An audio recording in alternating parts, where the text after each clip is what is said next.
Muito bem, amigos da Liberal FM 102.1. Hoje, no Olho Vivo Momento com ela, a gente recebe a poeta e também escritora que mora em Nova Araçá, mas está sempre perambulando aí pelo Brasil afora com seus livros e poesias também, a Simone Gil. Tudo bem, Simone? Seja bem-vinda. Boa tarde para você. Boa tarde, Gabriel. Boa tarde aos ouvintes. É uma grande alegria este convite para poder falar um pouquinho sobre essa trajetória literária, como diz o Gabriel, né, está perambulando e saltitando por aí Brasil afora. Onde as portas se abrem, a gente busca levar literatura. Estar onde o povo está, eu acho que esse é um dos caminhos e das propostas em que eu me dispus a ter, né? Não deixar a literatura engessada naquela sua caixinha, mas sim ir de encontro ao povo. Então, onde as portas se abrem, a gente está tentando levar essa literatura. Perfeito. Como foi o início dessa trajetória, Simone? Como é que foi o início da carreira, as primeiras obras que você criou? Como é que foi esse primeiro passo aí no mundo literário? Seria bonito dizer, como todos, como a maioria das pessoas dizem, né? Eu sempre sonhei publicar um livro, ou eu sempre sonhei ser escritora. Mas se eu disser isso, eu estarei mentindo a você e a vocês que me ouvem. Então, assim, publicar um livro nunca foi um propósito de início, mas a arte, a literatura, a música sempre estiveram muito inseridas no meu repertório de vida, né? Até tenho muitos tios avós que tocavam violão, tocavam gaita. Então, eu cresci rodeada nesse meio artístico em que a gente vivenciava isso com muito afeto. E, a partir daí, essa trajetória vem me acompanhando. O escrever me acompanhou até um certo processo da adolescência, que já eram uns contextos de fuga, de desabafo, de entender o mundo, de me entender. Então, o papel era esse meu amigo mais próximo. Eu não tinha diários, né, como algumas meninas, enfim, da minha época. Mas os cadernos serviam meio que como, né? Aquele amigo em que nos deixa desabafar tudo, em que a gente pode falar e expressar o que pensa sem esse medo de julgamento, a não ser o nosso próprio, né? Então, essa parte da escrita era algo muito presente até ter uma certa idade, e depois teve um tempo que passou, que parou, que eu acabei me afastando de tudo isso, e por meados de 2018, quando eu, através do Enseja, consegui terminar a minha formação no ensino médio, que pelos percursos e percalços da vida, eu ainda não havia conseguido fazer essa conclusão, né? Então, eu concluí o ensino médio lá em 2018 pelo Enseja, e eu optei por fazer faculdade, que só o ensino médio já abriam portas, mas ainda assim não muitas, né? Eu disse, não, por que não buscar uma graduação? Foi aonde eu decidi ingressar na pedagogia. Quando eu ingressei na pedagogia, eu vi essa necessidade de aprofundar todo esse processo. E junto com essa descoberta ali, retomou com muita força toda essa questão da literatura. Eu costumo dizer que foi um processo não depressivo, mas um processo de esvaziamento. Que quando a gente está muito repleto de ideias, muito repleto de crenças, muito repleto de formas e contextos sociais, a gente não consegue ter abertura para o novo.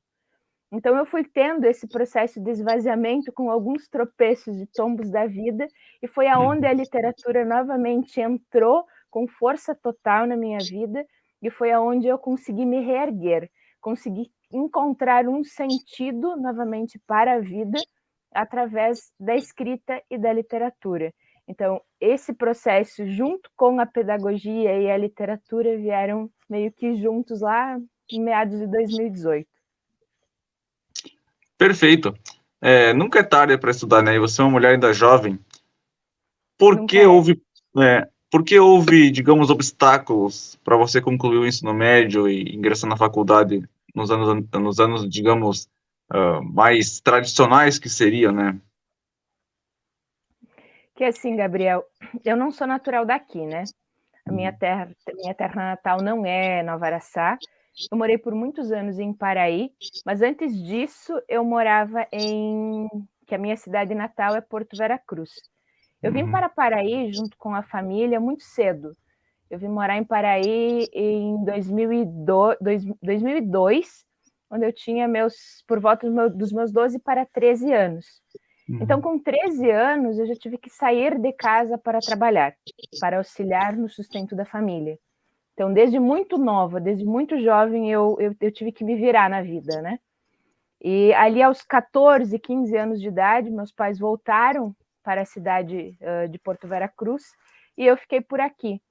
Então, nesses caminhos e nesses processos em que você precisava se manter, abastecer-se, vamos dizer assim, manter uma casa, manter comida, manter roupa e manter todo esse processo, eu estudava à noite e acabava sendo difícil de conciliar tudo. E nunca houve, assim, por parte da família, um incentivo muito grande pelos estudos. Meus pais fizeram até a 4ª, 5ª série, tanto um quanto o outro, então eles viam a necessidade do trabalhar e ganhar dinheiro em algo maior do que o próprio estudo. Então a gente vai, né, se formando como a vida nos encaminha. É o caminho certo? Nunca se sabe, mas é o caminho que se consegue trilhar, né? Então, a questão da educação e a questão dos estudos foram ficando de lado. E chegou um ponto na vida em que eu percebi essa necessidade de retomar tudo isso, porque mesmo com todos esses processos, depois de casada já, eu voltei a ingressar na escola, que daí eu estudei em Nova Bassano, mas eu estudava de forma integral, né? Ali com 21, 22 anos de idade, eu voltei para a sala de aula, e em sala de aula eu cursei os ensinos até metade do 2º ano do ensino médio. Então faltava muito pouco, realmente, assim, para a formação. E as provas do Enseja foram um caminho significativo, e inclusive, pelo que eu sei, tem as inscrições destas provas acontecendo nesse período, que elas acho que sempre acontecem em meados de agosto, né? Vale essa informação para quem não concluiu o ensino médio, vale essa dica para quem quer, né, buscar, porque nunca é tarde. O que você passou, digamos assim, é uma questão da sociedade mesmo, né? Os mais antigos, os pais, eles enxergam muito mais o viver para trabalhar e ganhar dinheiro do que propriamente para os estudos. Não são todos, né? Não dá para generalizar, mas boa parte tem esse pensamento, digamos assim. E a outra parte é uma realidade brasileira, né? Ainda mais com mulheres e tudo mais, que também passam por um momento fica difícil sustentar muitas coisas ao mesmo tempo, então, digamos que o que você passou não é nada de extraordinário e exclusivo seu, né? É de uma sociedade do país, do Brasil. Mas depois de voltar para a sala de aula, se formar, mas no início ainda, Simone, qual que era o que você mais gostava de escrever, na questão da poesia, literatura? E o português, a literatura sempre foi as suas matérias preferidas, quando era, digamos, uma garotinha ainda nos estudos? Português eu sempre tive muita facilidade. Sempre foram questões assim que me abarcavam, que me levavam. Esse criar histórias, esse interpretar textos, escrever textos, isso sempre foi muito presente e muito forte, né? Sempre foi bacana e uma facilidade maior. Sempre dizem que quem é de humanas não é de exatas, né? Então, é o meu caso, assim. É o meu também. E aí o português, ele caminha de mãos dadas com a literatura, mas conforme você se aprofunda na literatura, você vê que a língua e a linguagem têm uma distância muito grande entre uma e outra, né? Eu só queria ressaltar que eu ainda não me formei. Lá em 2020 eu acabei trancando a faculdade, eu retomei ela agora novamente, né? Então eu estou no 4º semestre de pedagogia, faltam mais 2 e um pouquinho desse semestre aí, então me formo a princípio no início do ano que vem. Eu vou estar conseguindo essa graduação e essa formação, que eu acho extremamente importante, mas ali em 2020, quando eu parei a faculdade, ou quando eu retomei e eu entendi que o que eu escrevia, que o que eu estava escrevendo era poesia e que isso poderia fazer diferença na vida de alguém, eu comecei a estudar a literatura, estudar gramática, para entender a língua, para expressar a linguagem. Então, nesse meio e nesse tempo, nesse fragmento de trancar a faculdade, de retomar, eu não parei os estudos em momento nenhum. E a poesia iniciou-se, né, pelo @devaneiosdaci, que eu comecei publicando esses escritos, esses poemas no Instagram, numa página do Instagram, que era Devaneios Daci, que é ainda, né, segue. E esses escritos foram tomando forma aos poucos, e quando eu fui entendendo, né, que era poesia, pelo próprio retorno das pessoas que estavam lendo. O Instagram era uma plataforma muito diferente lá em 2018, 2019, início de 2019, que eu iniciei a página. Então, havia um engajamento muito grande. E eu estava anônima, né, no início. As pessoas não sabiam exatamente quem eu era, por mais que houvesse uma grande propriedade no Devaneios Daci, né? A Si em si, essa propriedade gigante ali que me representa como poeta, era anônimo, não tinha foto, eu não assinava os escritos, e aos poucos isso foi criando forma, quando eu vi que havia necessidade de ter um nome ali, dando né, identidade a quem escreveu, colocando meio rosto da foto no perfil. E assim foi um processo bem gradual, sabe? De passinho em passinho, em que eu fui me entendendo como alguém que escreve, como alguém que divide literatura e que divide poesia. Hoje o encerramento, digamos assim, do curso da pedagogia seria um acréscimo, porque garanto que quando você começou seria a prioridade máxima. Hoje, sendo poeta e escritora, ser pedagoga é só uma consequência, mais digamos, um aspecto no seu currículo, na sua graduação. Como é que funciona esse lado da pedagogia, misturando aí, digamos assim, com o lado de ser poeta e de ser escritora também? A questão da pedagogia hoje, ela se torna uma necessidade muito grande, porque o caminho em que eu tomei e que eu busco, eu sempre disse, antes de até publicar o meu primeiro livro, se forem buscar, né, toda a trajetória ali no Instagram, 19 de setembro de 2020, no auge da pandemia, eu lançava o meu primeiro livro, que é um livro de poemas voltado ao público adulto. Então, quando eu lancei este livro, eu sempre dizia que o meu sonho era chegar com a poesia nas escolas, levar a poesia para as escolas, fazer essa deselitização, a deselitização da poesia. E como você faz? Você se faz presente, você é o autor presente, você mostra que você não está num pedestal e que você é povo, é gente como a gente, né? Eu sou igual a você, eu tenho uma condição de ter a facilidade e a habilidade da escrita, e a partir da escrita transformá-la em poesia. Mas isso não faz me faz maior ou melhor que ninguém. Então, tentar esse caminho enveredado pela escola, né? Pelas escolas, e chegar a essa aproximação dos alunos, que eu vejo que é um distanciamento muito grande quando a gente fala da poesia nas escolas. Se fala muito sobre, mas ainda é algo tão distante, né? Quando a gente até faz as próprias pesquisas no Google, ou quando você coloca ali poetas contemporâneos, a gente vai encontrar quem, né? De início, Vinícius de Moraes, Cecília Meirelles, João Cabral de Melo Neto, que são poetas maravilhosos, necessários serem lidos, estudados, compreendidos, mas há tantos poetas contemporâneos atuais que estão nesse caminho e que podem abrir essa porta de diálogo. Na velha pergunta, e o que o poeta pensava quando escreveu esse poema? Então, eu acho que a gente precisa olhar com mais carinho para esse time, olhar com mais carinho para isso, para poder trazer essa possibilidade de oportunidade, desse diálogo entre o leitor e o escritor. E as escolas a gente consegue atingir sempre um número em grande massa, né? Então, a pedagogia, para mim, faz com que eu entenda esses processos pedagógicos, porque além da literatura adulta, eu também estou no caminho da literatura infantil, que eu tenho 2 livros, né, na literatura infantil, e eu sempre busco essa parte pedagógica, didática.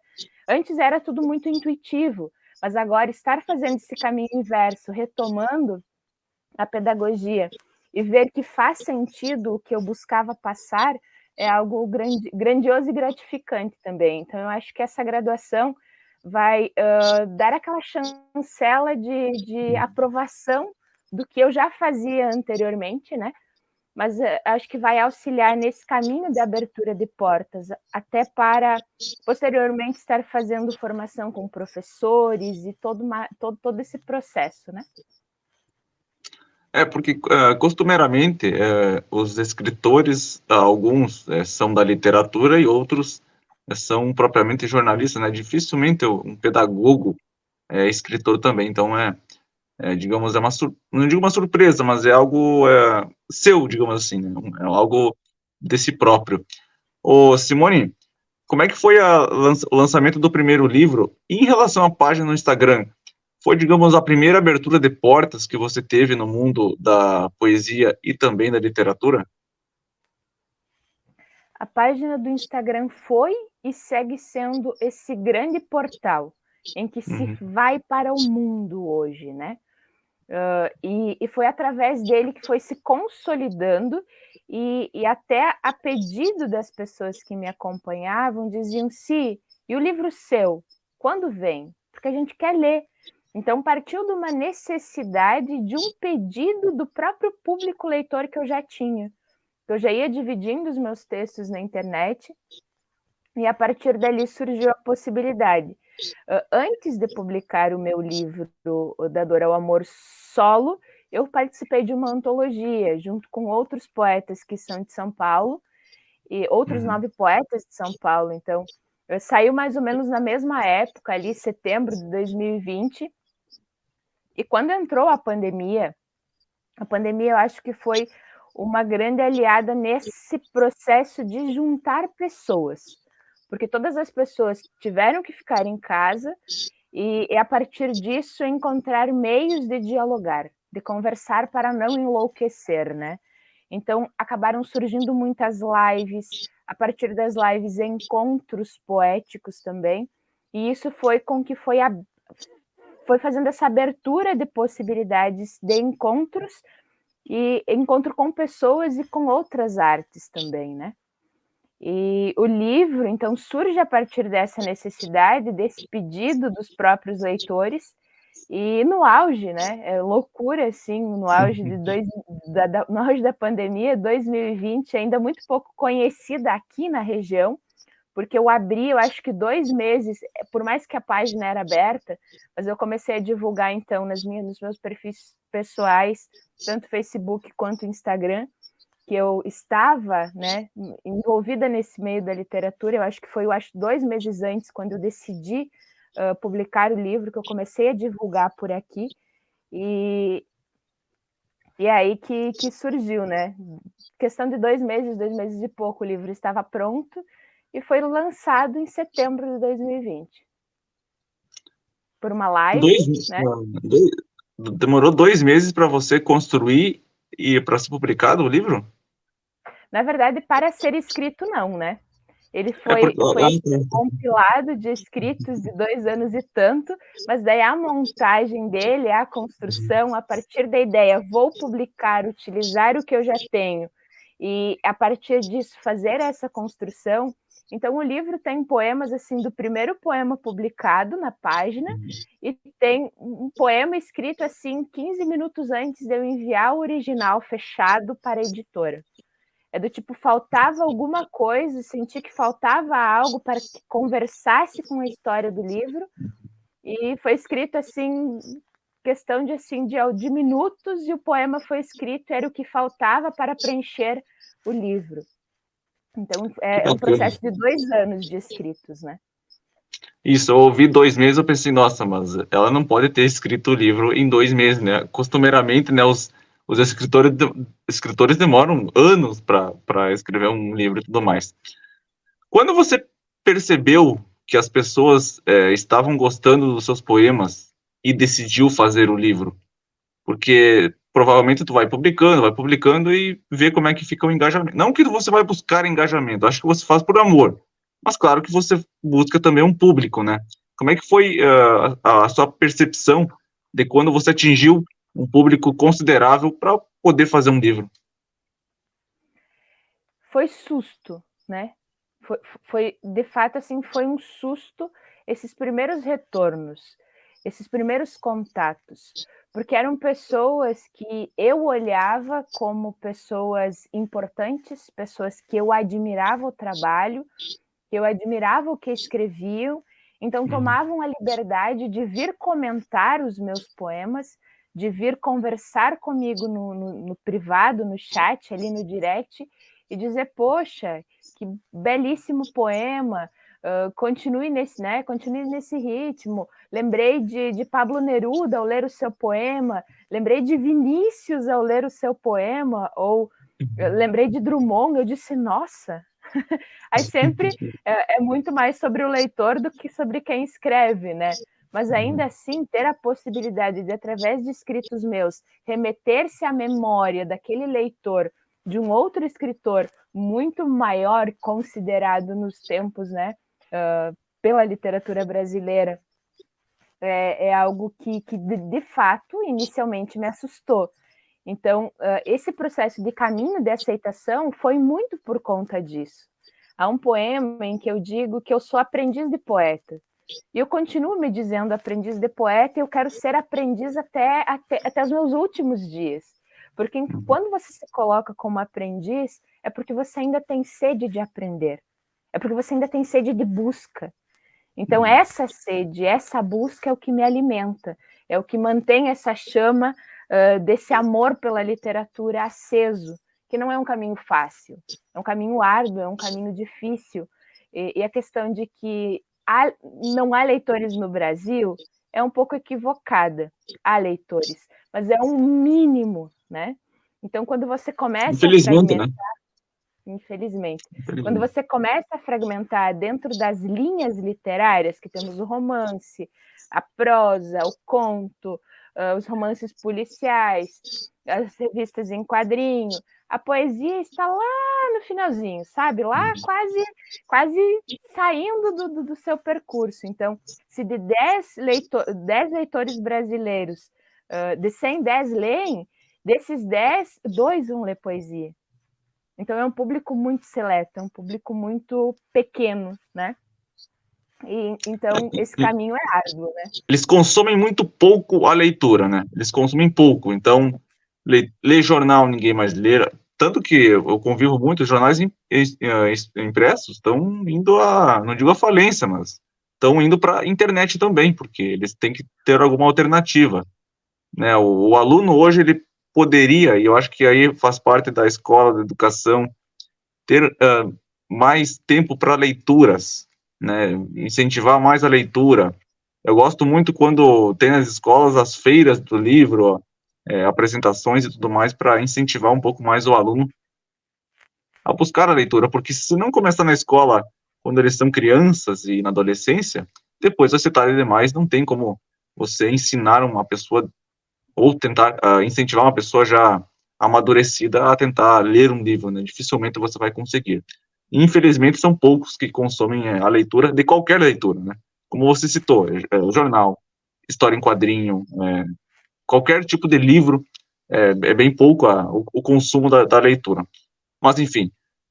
Simone, conta um pouquinho do primeiro livro que você lançou, quais as características desse livro, é um livro de poesia ou mais da literatura? E como é que você junta também? Como é que você faz essa junção, essa mudança também, tanto da poesia quanto da literatura? Quais são o público também que você busca atingir num livro? Porque você vai fazer o livro vai produzir um livro, você vai atingir um público e talvez outro não, né? Como é que você faz essas diferenças aí? Como é que você constrói a história? Eu acho que inicialmente é preciso pensar no público, mas não deve ser o seu carro-chefe. Você tem que estar inteiro e entender o que você quer passar. E sempre há quem vá se conectar com o que você está dizendo. A parte de não conectar ou não comunicar a todos é muito de é quase um jogar na loteria, sabe? Você faz, você produz, você escreve, e é como muitas vezes eu me coloco como leitor, e que às vezes eu leio um poema num determinado dia e esse poema não me diz nada. Aí eu digo, poxa, alguma coisa não está legal aqui. Mas eu nunca coloco inicialmente a culpa no autor, e sim na minha percepção. Então eu deixo esse poema ali descansando de molho 2, 3 dias, 15 dias, um mês. Eu retomo esse poema, então ele me diz muitas coisas que antes não haviam. É muito do estado de espírito de cada um, né? Já quando o escritor escreve, quando ele está colocando isso para o papel, é um estado daquele momento. Então, como chega no outro vai depender de como cada um está, como cada um recebe. Então, são vários poemas, este livro, o primeiro livro, Da Dor ao Amor, tão pouco dela, um tanto de si. Então, é essa conversação de que somos feitos de luz e somos feitos de sombra. Que a vida é cíclica, né? Aqui a gente fica ao avesso. A vida é cíclica, buscamos a linha tênue, mas transitamos entre dores e amores. E é isso que faz a vida ter sentido, que quando alcançamos a linha tênue, já estamos num estágio muito além, né? Muito evoluído. Por mais que todos buscamos isso, esse é um dos últimos passos, acredito eu. Então a gente precisa dessas nuances, dessas transitoriedades, para que a vida faça sentido e que a gente alcance o que a gente veio buscar aqui. E esse mergulho, né? Esse círculo é para um mergulho para dentro da gente, para a nossa vida. É um grande convite também a esse reencontro, essa busca da criança que mora na gente, da criança que a gente mantém ali dentro do nosso coração, e que se a gente não olhar para ela, que na verdade, o que é a criança interior? A criança interior é aquele impulso de vida que a gente tem. É aquela que nos freia, ou aquela que vê algo e dá aquele estalo, poxa, vamos, né? Vamos, é aquela que te faz buscar.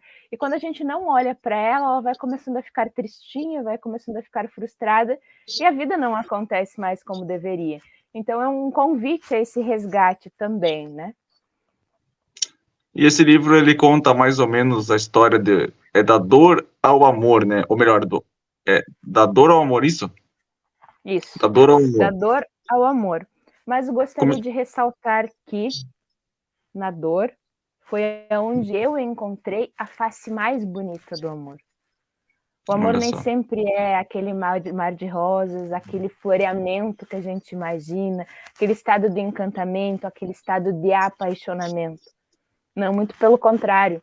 É naqueles momentos derradeiros, assim, aqueles momentos em que parece que o mundo está contra você, que tudo está contra você, e que você precisa e só tem a si mesmo, e que você faz esse mergulho, e que você entende quem você é no mundo, se situa no mundo, e ali você vê que o amor é algo mais sublime, muito maior. E às vezes ele é tão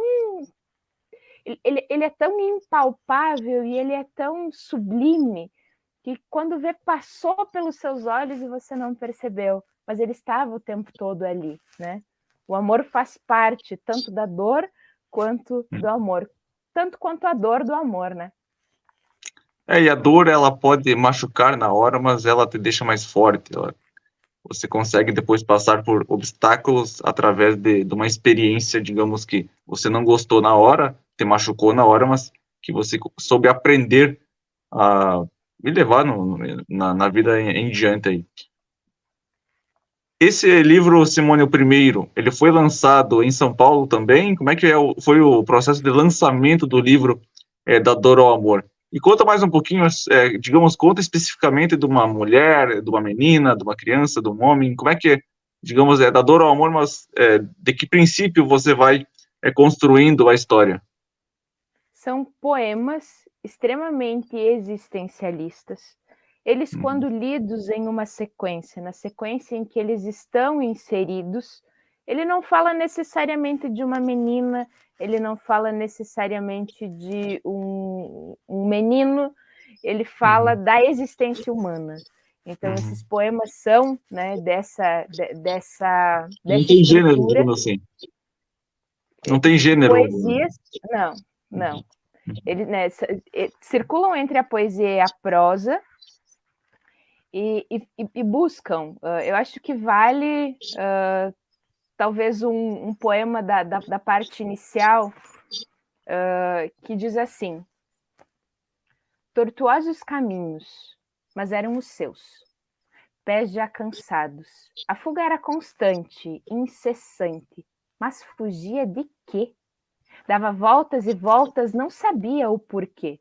Coração calejado, sonhos guardados, choro engasgado, seus pés já cansados. Mas fugia de quê? Sua mente, labirinto infinito. Perder-se é tão fácil quando não se sabe o caminho. Seus pés já cansados, mas fugia de quê? Sem um rumo traçado, sem um sonho almejado, não há um sentido. São só voltas e voltas. Seus pés já cansados. Mas fugia de quê?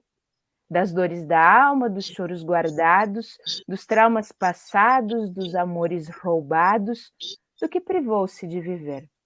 Essa fuga é em vão. Não há coração que se mantenha de pé sem dar o perdão, nem reconhecer a quem é. Pare. Jogue fora o que maltrata você. Chore tudo o que tiver para chorar. Amanhã é outro dia. Te dê essa chance, torne-o o seu dia. Dia em que a fuga cessa, que o amor te liberta, transformando na melhor versão de você. Esse é o poema Fuga. Então, é da parte Muito inicial bonito. em que fala desse processo de dor e aceitação e entendimento. Então, é essa construção. Parte da dor, do não sentir nada, para um reencontro, para uma aceitação, um entendimento. Aí constrói a questão do ver-se poeta. A partir dessa questão da poesia do ver-se poeta, entram os devaneios e floreia-se na questão do amor. E como é que foi o lançamento? Ele aconteceu em São Paulo? Como é que foi esse lançamento? Não. Porque foi na época da pandemia, né? Como é que você conseguiu lançar esse livro aí? Também para atrair, né, público. Esse livro é em parceria, na verdade, ele é uma autopublicação. O projeto gráfico e toda a construção foi feito através de um selo editorial, de uma editora de São Paulo. Mas como estávamos nesse processo pandêmico, o lançamento foi através de uma live online, através do meu perfil do Instagram, em que algumas pessoas participaram, em que foi tendo convidados e tudo mais, e foi feito inicialmente toda a proposta, o anúncio do livro, e não teve, ele não teve lançamento presencial, né? Ele não teve ainda. Por mais que agora, na última quarta-feira, na Casa das Rosas, a gente aproveitou essa deixa, por mais que era o livro do Alfredo, que estava, né, com o processo de lançamento lá, não se deixa de levar as outras obras. Então, lemos vários poemas desse primeiro livro. Lançamento presencial ele não teve, então, e foi através das redes sociais. Perfeito. E, além desse, quais são os outros livros que você produziu até o momento? Além desse, depois do Da Dor ao Amor, surgiu a escrita para as infâncias. Gosto de usar essa expressão, que é uma frase do Fernando Pessoa, que ele diz que quando escrevemos livros para as crianças não devemos subestimá-las e que devemos não escrever para crianças, né? E então eu costumo dizer que eu escrevo para as infâncias. Então, buscando toda essa construção pedagógica, buscando esse entendimento de mundo, esse entendimento de vida, tentando adentrar a linguagem deles. Como eu tenho o Davi comigo, ele é sempre o meu primeiro leitor, então é ele que acompanha, depois desse processo dele aceitar e me entender como autora também, né? Então ele é muito presente em tudo isso, é ele que me auxilia nessas questões. E aí surge o Pé de Pé, Pé de Poesia, que foi ilustrado pela Luara Almeida, que é uma ilustradora lá de São Paulo, que a gente não se conhece pessoalmente, e fizemos todo o trabalho de forma virtual, né, por mensagens de WhatsApp e por e-mails, troca de mensagens. A Luara foi a quinta pessoa que eu busquei entre os ilustradores que entendeu o processo e que deu super certo para a gente montar a história. Então, Pé de Pé conta a história de uma planta, de uma semente, e que surge uma planta diferente no jardim, e que o seu poeta, antes de se entender poeta, era jardineiro. Então, ele cultiva essa planta. Há um abecedário nas ilustrações, então toda a história se decorre dentro das letras, né? E a construção do... Aí trabalhamos a questão dos dígrafos, a questão de vários gêneros textuais também que deu para construir dentro da história. E o Senhor Misterioso, que é o senhorzinho de cabelo azul aqui, é quem dá o contorno e as formas a essas letras. E o Senhor Poeta, a partir das letras que aparecem, vai construindo as palavras. E a partir dessas palavras, quando acabam as letras do alfabeto, ele precisa encontrar uma nova semente, então ele faz a soma, ele encontra todas as letras, aí ele denomina que estas letras serão chamadas alfabeto. Foi um pouco ousado, digamos assim, né, colocar o Senhor Poeta como quem deu o nome, alfabeto, a junção das letras, mas é a liberdade poética que a gente tem de brincar na construção da história, né? E aí, a partir dessas letras, quando ele forma essas palavras, ele começa a montar o seu primeiro poema, que o Pé de Poesia é a unidade básica e rítmica de um poema. Então, ele separa, agrupa em rimas, ele começa a entender a força de cada expressão da palavra, e a partir dele ele vai fazendo a construção dos estrofes, dos versos dos estrofes, e tem o seu primeiro pé de poesia. E esse livro demorou quanto tempo para ser produzido? Esse livro foi um período de 1 ano e pouco, entre a primeira versão da história até ele ser finalizado e estar impresso. Então foram várias reescritas, né?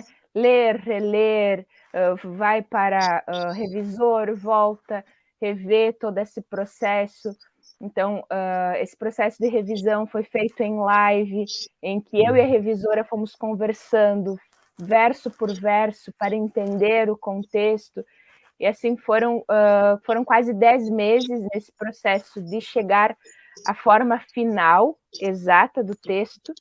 E aí, questão de 2 meses e pouco, aí o processo das ilustrações e a impressão. O processo ele é longo, né, para ser, digamos, finalizado, né? Não é simples. Você citou aí que analisou a questão da ilustradora. Conforme a produção de texto que você faz, a produção de literatura que você coloca no papel, você busca, digamos, uma ilustradora adequada com a história que você produziu? Ou você tem uma ilustradora, digamos, fixa, que você já tem uma parceria, digamos assim? Na verdade, não há uma parceria fixa, né? Então, esses contatos eu fui buscando, eu ainda não tinha nenhum ilustrador, eu fui pelo que eu gostava inicialmente. A primeira pessoa que eu busquei para fazer as ilustrações, o valor eu não alcançava, Ela faz um trabalho maravilhoso em aquarela. Eu achava que ela tinha, assim, a cara do que eu estava tentando passar. Ia ser algo totalmente diferente do que ficou o livro. Aí essa primeira pessoa, os valores eu não alcançava, porque passava dos 10 mil só das ilustrações. Então, são trabalhos muito caros, isso vale ressaltar também, que os livros infantis, eles são custosos de serem feitos, né? Aí a segunda pessoa não deu certo por motivos de que ela tinha concordado em fazer todo o processo e ela foi chamada para trabalhar numa editora e ela não conseguiu. Aí parte para a terceira. A terceira também não conseguiu por questões de coincidir agendas dentro das datas que eu queria. Ela tinha entendido a proposta, tinha entendido todo o processo. A quarta eu já nem lembro mais, depois de três tentativas, a quarta eu já nem lembro mais qual foi o motivo pelo qual não deu certo. E a Luara foi assim, esse anjinho que caiu do céu, eu buscando, fazendo essas buscas até pelo Instagram, por hashtag e tudo mais, né? Ilustrador de livro infantil e tudo mais, foi onde eu achei a Luara. E na bio dela, ela dizia, aceito encomendas, agenda aberta. Aí eu entrei em contato com ela, mandei mensagem para ela e super fechou, assim. Em questão de 3 dias, ela já tinha mandado a ideia do que ela imaginava, do que ela pensava, ela que trouxe, que sugeriu essa ideia de ser dentro do abecedário, trazer esse abecedário para o livro, que ganhou uma proporção maior, ganhou uma camada a mais do livro. E é importantíssimo, né, esse diálogo.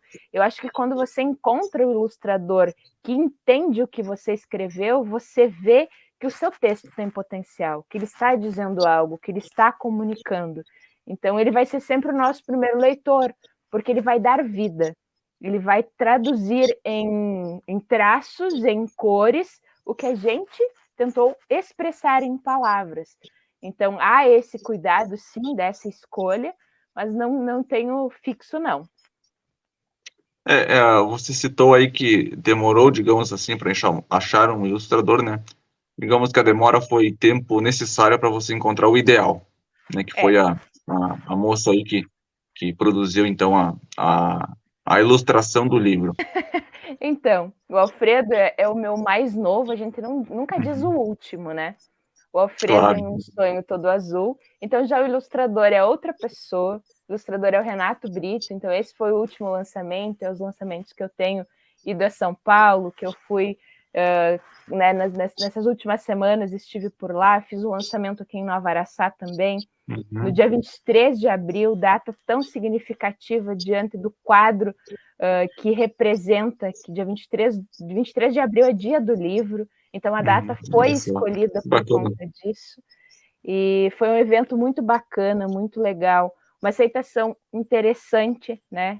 Estava quem precisava estar presente. Gosto de dizer olhar dessa forma. Eu fui muito feliz em cada momento. E o Alfredo, então, conta a história de um guarda-chuva que tinha um sonho e tinha um propósito. A partir de atingir o propósito, ele consegue isso e ele pensa que depois disso, quando ele consegue atingir o que ele buscava, ele passa por reviravoltas na vida e faz com que ele ache que o sonho nunca mais se realize. Aí é quando entra outro personagem da história, que é o Bernardo, e que faz eles viverem neste sonho todo azul, que depois esse livro dá sequência já a outra história que está em processo de construção, junto com a PAI, a PASP de Paraí, e que vai contar a história do Bernardo, em que ele vai ser um menino autista. Então, é sempre essa sequência. Então, estou muito feliz com os traços, né, os caminhos que o Alfredo tem me levado. E sobre a pergunta que você fazia, como Só uma perguntinha, já que você começou a falar do livro, surgem dúvidas na nossa cabeça também. Por que Alfredo, por que Bernardo? Por que esses dois nomes que você escolheu? São 3 personagens, mais propriamente ditos, né? O Alfredo é o guarda-chuva, o Bernardo é o menino e temos a Laura. Então, cada um tem uma parte representativa no contexto. A Laura é a dona do Alfredo e o Bernardo vai ser dono do Alfredo após a sua transformação. E são nomes que, quando eu pensei no Alfredo, eu disse, eu preciso de um nome forte, de um nome potente, de um nome que chegue e que fique, e que marque. Aí você pensa no personagem como um guarda-chuva. Testei vários outros nomes e nenhum me soava tão perfeito quanto Alfredo. Eu disse, não, precisa ser Alfredo. Tentei mudar e ele se denominou Alfredo e assim ficou. E eu acho que foi uma escolha muito assertiva e uma escolha muito feliz, porque ninguém mais olha para um guarda-chuva que conhece a história sem lembrar do Alfredo. Bernardo, por conta de busca, de escolha, de tentar, sabe? Mas não tem algo específico que diga, por conta de tal, ou por conta de alguma pessoa. Não. Só foram nomes assim que eu achei que caberiam na história e casaram ali. Eu achei que ficou uma sincronia entre eles. E a Laura? A Laura também, né? Nesse processo, por mais que eu tenha uma sobrinha que faz balé, que é toda... Na minha história, a Laura é peralta e travessa. Minha sobrinha é muito comportada e muito querida, então é o oposto do que é o meu personagem. Mas a Laura foi meio que por questão de homenagear essa minha sobrinha. E a ilustração do livro também é da mesma moça anteriormente ou é uma outra empresa? Este ilustrador foi aqui de Passo Fundo, que é o Renato Brito, e a gente fez todo esse processo também entre online, mas daí ele já presencial, a primeira reunião foi presencial, eu apresentei a história, e aí ele faz todo o desenho inicialmente à mão, depois ele digitaliza. Eu tenho todas as ilustrações, né, que ele criou, até tenho aqui do ladinho, que eu acho que é uma preciosidade, e são ilustrações muito bonitas, assim. Eu tenho comigo todas ele faz...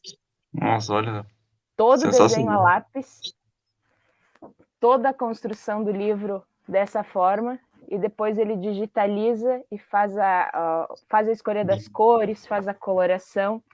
Então, eu considero uma preciosidade gigante ter, né, em mãos todo esse material.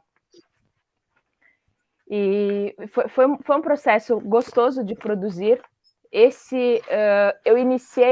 escrevi a história em setembro de 2021 e ele ficou pronto agora para abril ser lançado. 22, desculpa. Ele não teve lançamento ainda? Setembro de 2020, teve. Eu escrevi a história em setembro de 2022. Aí, em outubro, eu fiz a primeira reunião com o Renato e a gente começou a construir as ilustrações e foi feitas as melhorias do texto. Ele também foi um texto que foi escrito e reescrito para mais de 10 vezes para chegar na versão que ele está.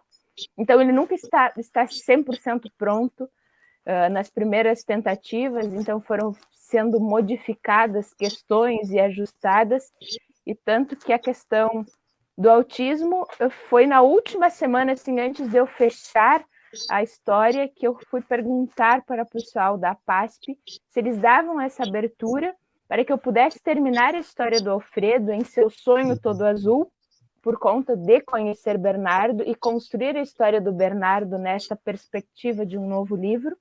Então, ele encerra com essa chancela de uma nova história. Ficaram super felizes, foram super atenciosos. Então, a ideia é montar toda uma estrutura de entrevistas, de entender como funciona, para trazer algo com embasamento e com estrutura. Não só uma história falar por falar, né? Ter esse conhecimento de causa para, depois disso, trazer, através de uma história mais lúdica, esse processo de entendimento. A produção desse livro é com entrevistas, digamos, você vai à procura de pais que têm filhos autistas, como é que funciona essas fontes aí para você construir a história. E uma outra pergunta, o Bernardo seria uma consequência daquele Bernardo do outro livro para o Bernardo do próximo livro, ou é outro Bernardo? Ou é o mesmo ou é outro Bernardo? O Bernardo é o mesmo, né? Então, ele aparece aqui, ele aparece nessa história, o Bernardo tem no seu construir a pipa, o seu encontro de entender-se no mundo, e aí aparece essa possibilidade de construir a história e colocando ele como um personagem autista. E quando eu conversei essa possibilidade foi por conta de que eu conversei com uma mãe que tem um filho autista e ela me questionou por que um sonho todo azul? Para mim, até então, o sonho do guarda-chuva era chegar ao céu. Então, quando chega ao céu, o sonho é azul. Eu, para mim, dizia a respeito ao azul do céu. Então, por isso eu tinha colocado o título em Um Sonho Todo Azul.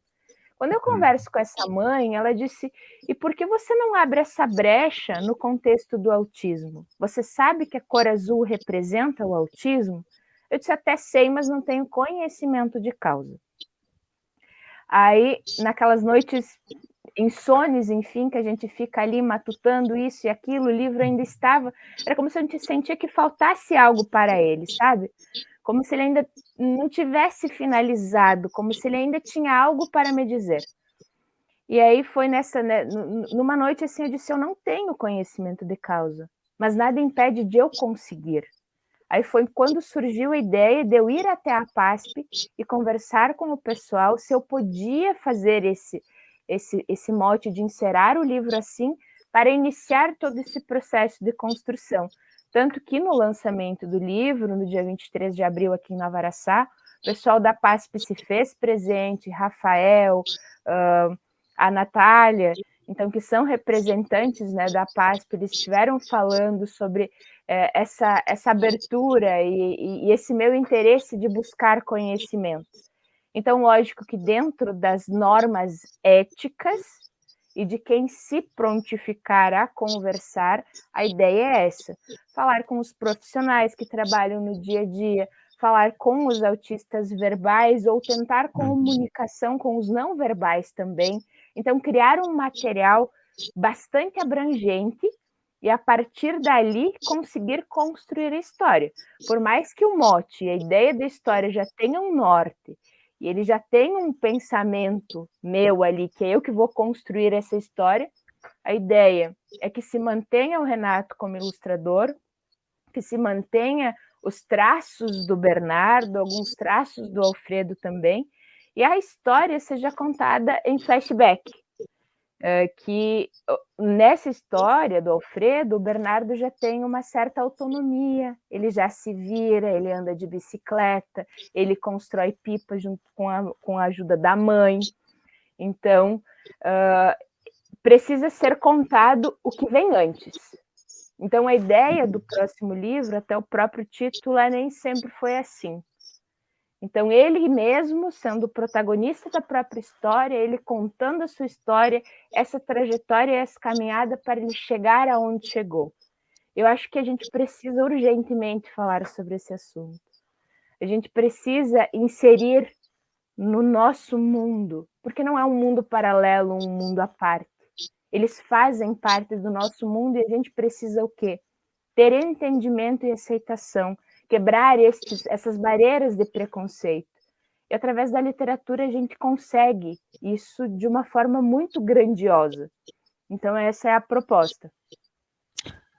Eu tenho uma história um pouco peculiar com pessoas especiais, né? No dia da síndrome, eu trabalho, além da Liberal aqui, eu trabalho para a Vox de Nova Bassano, e eles me encaminharam até a PAI para fazer um material especificamente baseado nos alunos, né, com síndrome, nas pessoas com síndrome. E ao entrar na sala, eu me deparei com os alunos e eles foram avisados, porque como eles são muito sentimentais, eles ficam um pouco assustados, né, uma pessoa diferente chegando no local. E após eu me apresentar, olha, eu sou o Gabriel, sou o jornalista da rádio e tudo mais, né, eu venho aqui fazer um material e tal. Levantou um aluno do nada, assim, e veio até mim. Ele me deu um abraço. E eu fiquei pensando, olha, o mundo de hoje, né? Olha, um bom dia hoje é algo significativo, né, das pessoas. O diálogo é significativo. O que eu senti naquele momento, através de eu abraçar a causa e mostrar como é o dia deles, ele retribuiu da mesma forma, me abraçando. Então, quando você diz precisamos incluir eles na sociedade, é até triste ter que dizer isso, né? Porque seria uma obrigatoriedade de cada um, né? O respeito de cada um, a educação de cada um. Mas é importante que tenha pessoas, assim como você, que buscou então contar uma história e colocar no papel uma história de uma pessoa, de um menino com autismo. E é importante muito isso, colocar essas pessoas de fato na sociedade, né? E tanto com pessoas com síndrome, tanto os autistas merecem mais respeito e menos preconceito, né? A gente pode até se alongar em relação a preconceitos, porque é com eles, é com mulheres, é com negros, é com homossexuais.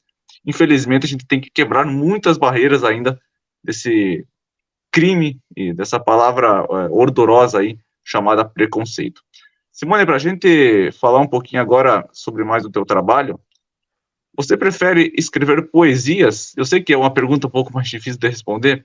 Poesias ou literatura, digamos, em relação a histórias, como foi essa do autista? O que você mais se alegra mais você fica mais motivada, digamos assim, para escrever poesias ou para escrever contos literários?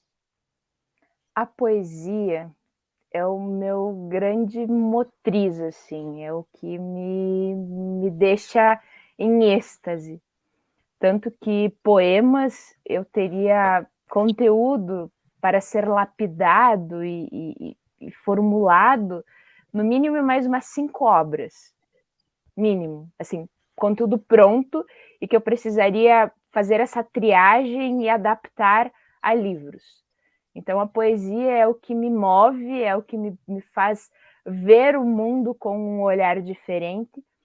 E dentro dessa literatura dos livros, né, das histórias infantis, infanto-juvenis para as infâncias, ou até outros gêneros, como conto, que eu tenho tentado me aventurar também, a prosa poética, o poeta, por mais que ele tente, ele nunca consegue fugir da poesia. Uma vez ela fazendo parte da sua vida, é impossível você não trazê-la de alguma forma. Esse olhar, esse viés poético, ele predomina. Então, assim, se eu tivesse que fazer uma escolha, eu sempre ficaria com a poesia. Mas essa questão da literatura para as infâncias tomou sua frente, tomou sua forma. Tanto que acabei de dizer que conteúdo para a poesia eu teria no mínimo mais 5 obras para, né, conseguir lapidar e fazer. Só que eu já estou pensando no quê? Em mais um livro para as infâncias, que a previsão é para ser lançado em abril de 2023, no período de conscientização do autismo. Então, está de novo se sobrepondo à questão da literatura infantil, até talvez pela questão de como eu tenho conseguido chegar nas escolas, que é através das contações de história, né? Então, talvez seja essa margem que os livros pedem. Faço contação de outras histórias? Faço, mas eu sempre dou prioridade à história do próprio livro. Então, essa ideia da desconstrução, trabalhar com os alunos a história, o autor vir contar, para que depois eles trabalhem a obra, e depois, normalmente, eu mantenho esse contato com a escola, com os alunos, e para colher com eles, né? Plantar junto, mas manter-se com eles nesse caminho, nessa caminhada. Então, eu deixo sempre muito solícito e muito aberto o canal comunicativo entre eles. Que hoje em dia a criança tem Instagram, tem WhatsApp, tem, se não é do pai, é da mãe. Então, muito engraçado que eu entreguei um dos livros do Pé de Pé tempos atrás aqui em Nova Araçá, e assim, questão de, eu acho que umas 2 horas depois, pulou uma mensagem no meu WhatsApp, um número estranho. Aí eu fui ouvir o áudio. Oi, Simoninha, eu só queria dizer que eu adorei a sua história. Você precisa escrever mais. Quando você tiver outra história, por favor, eu quero ler. parabéns! Então, assim, uma menina de 8, 9 anos me mandando mensagem do WhatsApp, dando esse retorno, 2 horas depois que eu havia entregue o livro, ela já me dando esse feedback. Então, deixar essa porta aberta de comunicação, eu acho que é assim que a gente vai fazendo diferença na vida dos leitores, né? É muito bacana isso mesmo, esse retorno, esse carinho, isso só nos orgulha, né, o próprio trabalho. Simone, para a gente concluir o nosso bate-papo, como você se sente sendo poeta e escritora? Então, eu sempre me coloco como um canal comunicativo. A função do poeta é comunicar, é levar a palavra adiante, é levar a poesia adiante. Eu me sinto feliz, eu me sinto completa e realizada, tendo a possibilidade de escrever, expressar o que eu penso, expressar poeticamente e aos poucos ter conseguido abrir esses trilhos e esses caminhos. Como eu disse, eu nunca me imaginei poeta, eu nunca me imaginei autora de livros, eu nunca me imaginei escritora. Mas quando isso se revelou diante de mim, eu abracei com todas as forças que eu podia, com todo o amor que eu tinha, pois foi o que salvou o meu mundo, salvou a minha vida, voltou a fazer sentido o existir. E muito mais que resistir, a gente precisa existir, entender-se como parte pertencente do mundo. Então, eu, enquanto poeta, eu, enquanto Simone, enquanto a Si, como contadora de história, poeta, enfim, eu me sinto existente nesse mundo, com a possibilidade de transformar o que é impalpável em obra, em poesia e em literatura. Perfeito, essa foi a Simone Gil, aqui no Olho Vivo, Liberal FM 102.1. Simone, parabéns pelo trabalho, muito obrigado pela entrevista, gentilmente você aceitou e obrigado por proporcionar histórias hoje, nesta tarde aqui na Liberal FM. Parabéns mais uma vez pelo teu trabalho e continue nessa trajetória aí, que venha muito mais livros. Eu que agradeço a você, Gabriel, pelo convite, a Rádio Liberal por esse quadro de estar abrindo espaço para a literatura em horário nobre. É muito importante. Me sigam, né? Acompanhem o trabalho em @devaneiosdaci. Os meus livros, eles são vendidos diretamente através de mim ou pelas redes sociais, né? Pelo direct do Instagram, ou se não em simoniguil.com, a minha lojinha de e-commerce, onde vocês encontram todas essas obras. Eu faço esses trabalhos de contação de história, de levar a literatura e oficinas para as escolas. Então, se tiver professores ouvindo, tiver diretores de escola ouvindo, entrem em contato para a gente poder dialogar um pouco mais sobre como esses trabalhos acontecem. Aproveitar e fazer meu jabá, né? Nesses minutinhos finais, como é um caminho árduo, então, quando a gente tem essa possibilidade, essa oportunidade, então, fazer né, esse convite, deixar nessa janela aberta aqui, falar um pouquinho sobre. E então, agradeço mais uma vez, Gabriel, e posso encerrar com um poema? Você pode encerrar da forma como você quiser. Certo. Então, vamos aqui ao... Quando eu preciso deles, eles sempre me fogem. As linhas que escrevo não são poesia, não tem prosa e nem verso. Rimas, tampouco. Palavras guardadas, não ditas, hoje, em meu peito, gritam.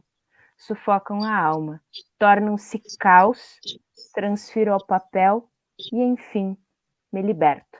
As linhas que escrevo do livro Da Dor ao Amor, de Simone Gil. Deixo meu afetuoso abraço.